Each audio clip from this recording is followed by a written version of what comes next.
சூர்யாவா இருந்தா என்ன, எனக்கு தேவை அதுதான், கேட்டதை வைங்க. ராஷ்மிகாவின் ஸ்ட்ரிக்ட் ஆர்டர் இதுவா? நேஷனல் கிரஷ் என்று ரசிகர்களால் அழைக்கப்படுபவர் ராஷ்மிகா மந்தனா. அவரது நடிப்பில் கடைசியாக சந்தீப் ரெட்டி வங்கா இயக்கத்தில் அனிமல் திரைப்படம் வெளியானது. படம் மோசமான விமர்சனத்தை பெற்றாலும் 90 கோடி ரூபாய் வசூலிக்கப்பட்டதாக கூறப்படுகிறது. இதன் காரணமாக இந்தியில் இன்னொரு இட்டை பார்சல் செய்கிறார் ராஷ்மிகா மந்தனா. இந்த சூழலில் சூர்யா பட வாய்ப்பு அவருக்கு சென்றதாகவும் அதற்கு நோ சொல்லிவிட்டதாகவும் ஒரு தகவல் ஓடிக்கொண்டிருக்கிறது. பெங்களூரை பூர்வீக கொண்ட ராஷ்மிகா மந்தனா 2016ஆம் ஆண்டு வெளியான ரிக் பார்ட்டி படத்தின் மூலம் திரையுலகில் அறிமுகமானவர். அவரது அழகையும் நடிப்பையும் பார்த்த தெலுங்கு திரையுலகம் ராஷ்மிகாவின் சிகப்பு கம்பளம் விரித்து வரவேற்றது. விஜய் தேவர்கொண்டாவுடன் ராஷ்மிகா நடித்த கீதா கோவிந்தம் மெகா ஹிட் ஆனது. மேலும் அந்த படத்திலிருந்து ராஷ்மிகாவிற்கு பலரும் ரசிகர்களாக மாறினர். அதனை அடுத்து டியர் காம்ரேட் படம் சுமார் வரவேற்பை பெற்றாலும் ராஷ்மிகா மந்தனாவுக்கென்ற ரசிகர்கள் குறையவில்லை. தொடர்ந்து புஷ்பா உள்ளிட்ட படங்களில் நடித்து அசத்தினார். தெலுங்கில் கொடிக்கட்டி பறக்கும் ராஷ்மிகா தமிழில் நடிக்க ஆரம்பித்திருக்கிறார். அதன்படி தமிழில் கார்த்திக் நடித்த சுல்தான் படத்தின் மூலம் அறிமுகமானார். சுல்தான் போதிய வரவேற்பை பெறவில்லை.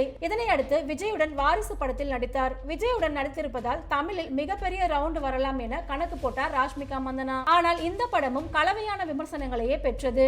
தமிழில் அவர் திணறினாலும் இந்தியில் அவருக்கு பட வாய்ப்புகள் வந்து கொண்டிருக்கின்றனர். அந்த வகையில் குட் பை, மஜ்னு, அனிமல் உள்ளிட்ட படங்களில் நடித்திருக்கிறார். இப்படி பல மொழிகளில் நடிக்க ஆரம்பித்திருக்கும் ராஷ்மிகா மந்தனாவை ரசிகர்கள் நேஷனல் கிரஷ் என்றும் எக்ஸ்பிரஸ் குயின் என்றும் அழைக்கிறார்கள். கடைசியாக அவர் அனிமல் படத்தில் நடித்தார். படம் மோசமான விமர்சனங்களை பெற்றது. ராஷ்மிகாவும் ஓவர் கவர்ச்சியாக நடித்திருந்தார். ராஷ்மிகா மந்தனாவின் நடிப்பு அனிமல் படத்தில் பாராட்டையும் பெற்றது. மேலும் இந்த படத்தில் இட்டால் அவர் சம்பளத்தை உயர்த்தி விட்டார் எனவும் கூறப்பட்டது. ஆனால் அதனை திட்டவட்டமாக மறுத்தார் ராஷ்மிகா. அனிமல் படத்தின் இட்டால் இந்தியில் அவருக்கு மேலும் சில பட வாய்ப்புகள் கிடைத்திருப்பதாகவும் அதற்கான அதிகாரப்பூர்வ அறிவிப்புகள் அடுத்தடுத்து வெளியாகலாம் என்றும் எதிர்பார்க்கப்படுவதும் குறிப்பிடத்தக்கது. முக்கியமாக அனிமல் படத்தின் வெற்றிக்கு பிறகு ராஷ்மிகா மந்தனா சம்பளத்தை உயர்த்தி விட்டதாகவும் கூறப்படுகிறது.